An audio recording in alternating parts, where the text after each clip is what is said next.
Anda pernah kan menatap langit malam, lalu tiba-tiba merasa kecil banget?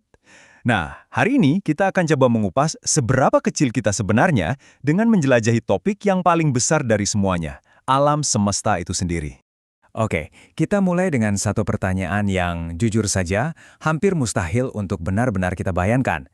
Seberapa besar sih sebenarnya alam semesta kita ini? Pertama, kita lihat dari umurnya. Alam semesta kita ini sudah ada selama sekitar 13,8 miliar tahun. Coba bayangkan, itu lebih dari 3 kali lipat usia planet bumi kita sendiri. Terus, ukurannya? Nah, ini lebih susah lagi dibayangkan. Alam semesta yang bisa kita amati saja membentang sejauh 93 miliar tahun cahaya. Ingat ya, 1 tahun cahaya itu jaraknya hampir 10 triliun kilometer. Pusing kan? Dan di dalam ruang sebesar itu, diperkirakan ada 2 triliun galaksi.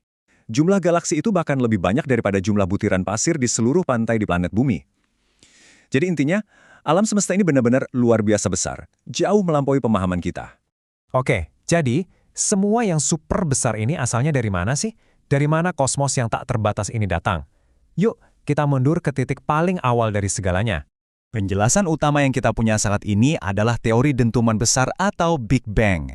Ide ini, yang awalnya dicetuskan oleh seorang pendeta asal Belgia bernama George Lemaitre, menyatakan bahwa semuanya berawal dari satu titik yang teramat sangat kecil, panas, dan padat. Yang paling bikin takjub adalah seberapa cepat semuanya terjadi. Dalam sepersekian detik saja, alam semesta langsung mengembang secara gila-gilaan. Lalu, hanya dalam 3 menit, inti hidrogen dan helium pertama, yaitu bahan dasar materi, sudah terbentuk. Cepat sekali. Tentu saja, Big Bang bukan satu-satunya ide yang ada. Ada juga teori-teori lain seperti teori keadaan tetap atau lompatan besar. Ini jadi pengingat bahwa pencarian kita tentang asal-usul alam semesta masih jauh dari kata selesai. Oke, kita tahu alam semesta ini besar dan berawal dari sebuah ledakan. Tapi, sebenarnya terbuat dari apa sih semua ini? Jawabannya mungkin akan sangat mengejutkan Anda. Coba Anda bayangkan, kalau semua isi alam semesta ini kita jadikan sebuah diagram kue, kira-kira potongannya akan seperti apa? Bersiaplah. Dan inilah resep kosmik kita. Coba lihat, hampir 95% dari alam semesta adalah sesuatu yang kita sebut materi gelap dan energi gelap. Kita tahu mereka ada karena efek gravitasinya, tapi kita sama sekali tidak bisa melihatnya. Ini adalah misteri terbesar dalam sains saat ini. Lalu, bagaimana dengan kita? Bintang, planet, Anda, saya, semua yang pernah kita lihat dan sentuh, itu semua cuma ada di dalam potongan super kecil yang bahkan tidak sampai 5% itu. Ya, kita ini adalah minoritas kosmik. Fakta bahwa kita ini hanya bagian super kecil dari alam semesta benar-benar mengubah cara kita memandang diri kita sendiri.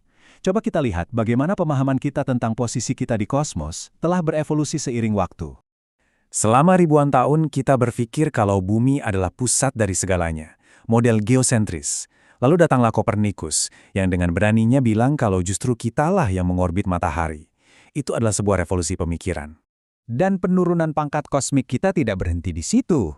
Kita jadi tahu kalau matahari kita hanyalah satu dari miliaran bintang di galaksi Bima Sakti, dan galaksi kita hanyalah satu dari triliunan galaksi lainnya. Setiap langkah penemuan seolah membuat kita sadar betapa kecilnya kita.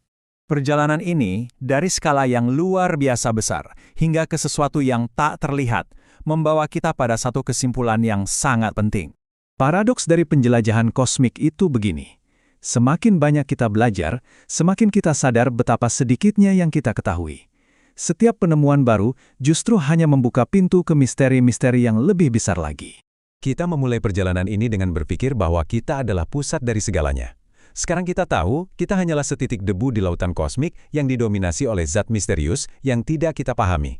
Jadi, pertanyaan terbesarnya sekarang bukanlah apa yang ada di luar sana, melainkan apa sebenarnya 95% dari realitas kita yang masih tersembunyi?